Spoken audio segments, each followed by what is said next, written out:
Bismillahirrahmanirrahim. Assalamualaikum warahmatullahi wabarakatuh. Selamat pagi anak-anak sekalian. Semoga kita selalu diberikan kesehatan oleh Allah Subhanahu wa taala. Amin amin ya rabbal alamin. Anak-anak sekalian, berjumpa kembali dengan Bapak ya di Mapel PP perangkat pembangkit di kelas 11 ini.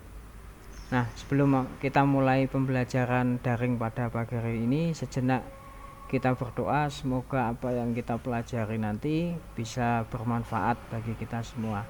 Ala hadiniyah wa ala kulniyatin sholihah. Al-Fatihah.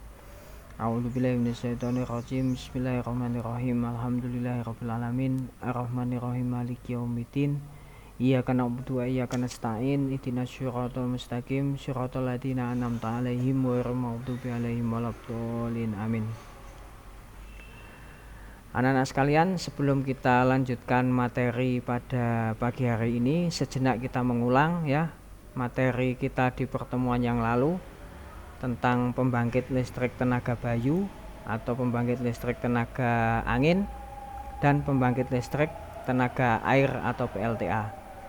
Anak-anak sekalian masih ingat ya gambar ini ya, ini adalah PLTB, pembangkit listrik tenaga bayu.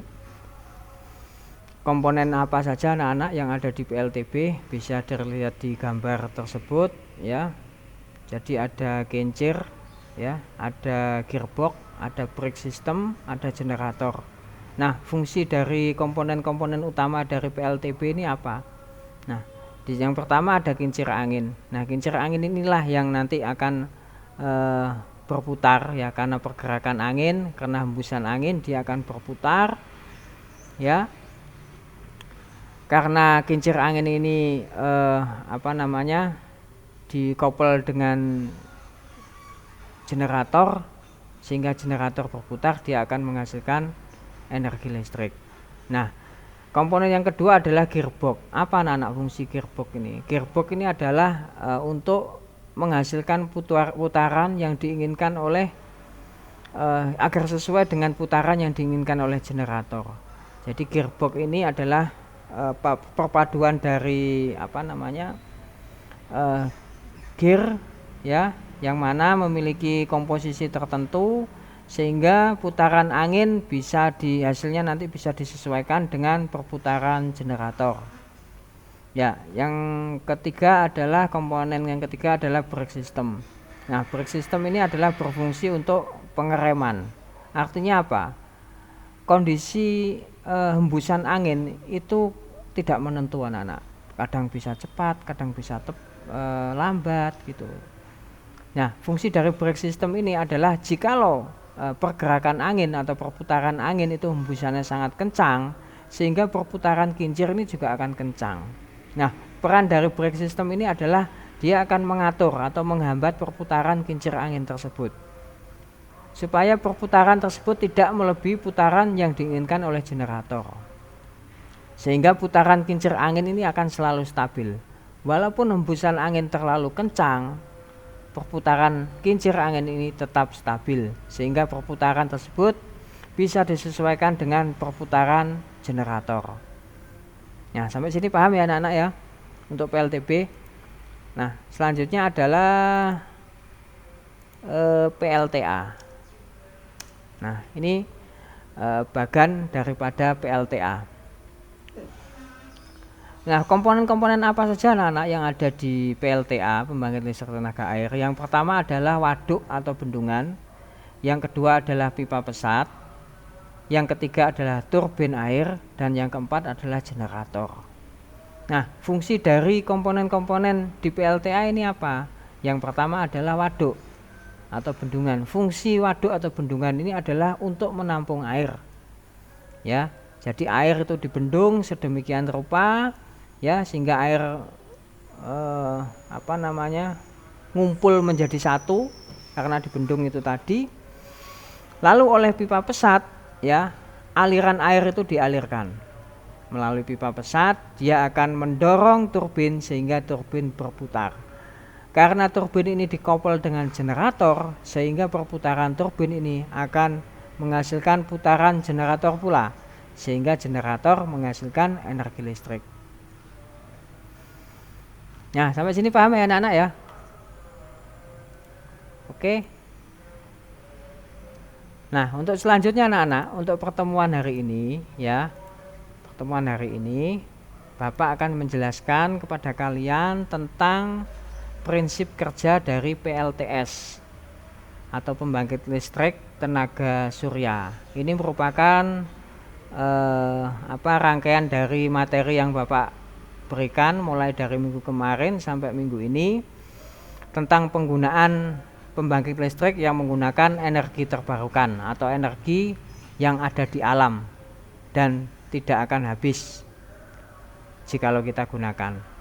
Oke, PLTS anak-anak, pembangkit listrik tenaga pembangkit listrik tenaga surya. Komponen apa saja yang ada di PLTS ini anak-anak ya? Bisa dilihat bagan yang sudah Bapak tampilkan di layar kalian ini ya. Komponen utama dari PLTS itu apa? Yang pertama adalah panel surya ya. Yang kedua adalah solar charge controller atau biasa disebut SCC ya. Yang ketiga adalah baterai atau aki, bisa orang menyebut. Yang keempat adalah inverter. Nah, komponen utama dari PLTS itu ada 4 anak-anak. Bapak akan jelaskan satu persatu apa fungsi dari komponen-komponen yang ada di PLTS ini. Ya, yang pertama adalah panel surya. Ya, panel surya ini anak-anak merupakan perangkat inti atau perangkat utama dari PLTS. Karena ya panel surya inilah yang nanti akan merubah energi cahaya yang dihasilkan oleh matahari ya, yang akan merubah menjadi energi listrik. Ya, jadi panel surya ini nanti dipasang di tempat yang terbuka, di atap bisa, sehingga penyerapan sinar matahari nanti bisa maksimal ya. Nah, setelah panel surya ini dipasang di atap anak-anak, nanti dia akan menyerap energi cahaya yang dihasilkan dari matahari. Nah, oleh panel surya ini, energi cahaya yang dihasilkan dari matahari ini yang akan diubah menjadi energi listrik. Nah, perlu diketahui anak-anak sekalian ya, energi listrik yang dihasilkan oleh panel surya ini adalah arus DC, direct current ya. Arus yang dihasilkan arus DC. Nah, sekarang pertanyaannya, loh Pak, berapa Pak tegangan yang dihasilkan oleh panel surya?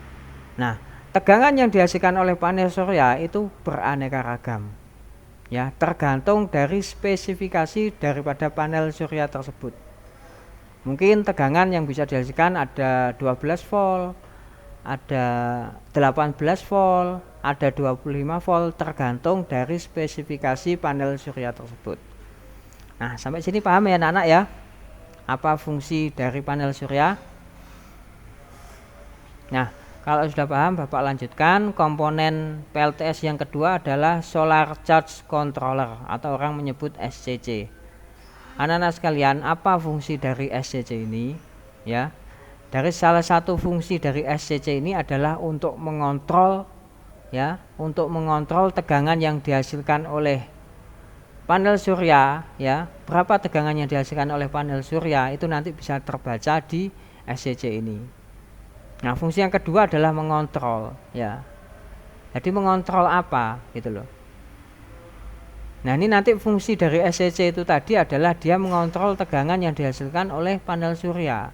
Akan disesuaikan dengan tegangan yang akan disalurkan ke baterai. Jadi kalau misal tegangan dari panel surya ini 12 volt misalnya, dan ternyata dia menggunakan baterai atau aki yang menggunakan tegangan misalnya 18 volt misalnya. Ini nanti peran SCC ini akan menyesuaikan. Jadi akan menyesuaikan tegangan yang dibutuhkan oleh baterai. Sehingga pada saat melakukan pengecasan baterai itu tidak merusak baterai karena tegangannya terlalu over atau terlalu rendah. Seperti itu. Jadi fungsi dari SCC adalah untuk memonitor atau menyesuaikan tegangan baterai. Sampai sini paham anak-anak? Nah, ini bisa dilihat itu wiring pengkabelan daripada sistem PLTS ini ya.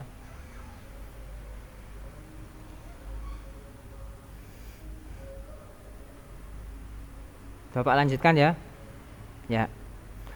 Oke, komponen yang ketiga adalah baterai. Nah, fungsi baterai ini adalah untuk menyimpan anak-anak. Dia sebagai storage atau tempat menyimpan energi listrik yang dihasilkan oleh solar cell. Karena apa anak-anak? Perlu diketahui bahwa solar cell ini ya, panel surya ini dia akan bekerja pada siang hari saja. Karena pada saat siang hari, nah itulah ada sinar matahari. Jadi kalau dia malam hari ya tidak menghasilkan energi listrik. Makanya digunakan baterai untuk menyimpan energi listrik. Jadi pada saat siang hari ya, panel surya menyerap energi listrik, menyerap sinar matahari ya,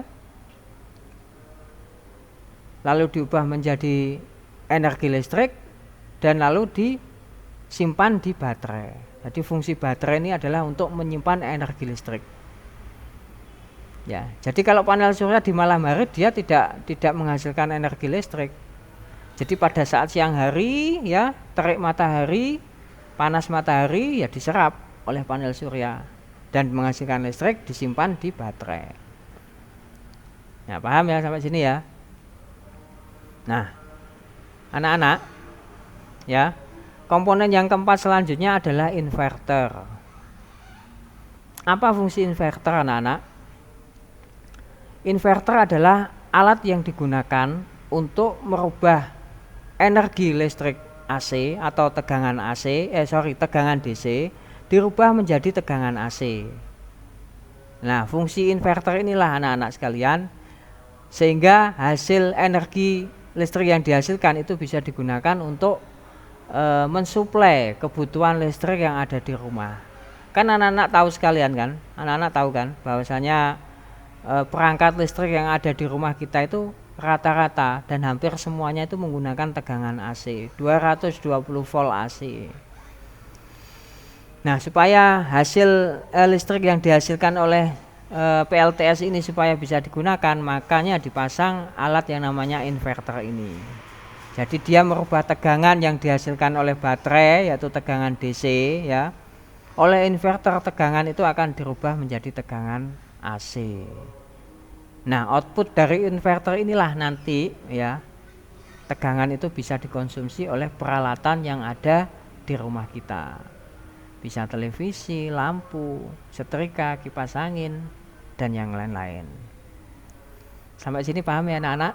Ya, ini merupakan konsep dasar ya, prinsip kerja daripada PLTS. Nanti Bapak akan bicara lebih jauh lagi ya tentang masing-masing komponen ini, fungsinya lebih detail itu untuk apa, pada saat kapan kita menggunakan SCC, pada saat kapan kita menggunakan baterai, berapa tegangan baterai yang digunakan, spesifikasinya nanti akan Bapak jelaskan di pertemuan selanjutnya. Dan yang terpenting anak-anak, fungsi daripada tujuan kita pembelajaran PLTS ini supaya kita bisa merencanakan anak-anak. Jadi misalnya kalau rumah kita nanti akan menggunakan PLTS, kita akan belajar menghitung ya, berapa buah panel surya yang akan kita gunakan, berapa spesifikasi baterai yang akan kita gunakan, berapa spesifikasi inverter yang akan kita gunakan. Tujuannya nanti itu kita akan belajar menghitung ya kebutuhan listrik yang ada di rumah kita jikalau kita menggunakan PLTS ya. Ini jadi sebagai energi alternatif pengganti energi yang dihasilkan oleh PLN, karena kita sudah terbiasa menggunakan tegangan atau listrik PLN itu. Ya, sampai sini paham ya anak-anak ya? Ya, saya kira cukup penjelasan untuk pertemuan kali ini, mapel perangkat pembangkit tentang prinsip dan kerja daripada pembangkit listrik tenaga surya. Oke anak-anak, sebelum Bapak akhiri, Bapak selalu mengingatkan kepada kalian semua, yang pertama untuk selalu sholat 5 waktu tepat waktu, yang kedua patuhi dan taati apa yang diperintahkan oleh orang tua kalian, dan yang Ketiga, tetap semangat, selalu belajar dengan rajin dan tekun.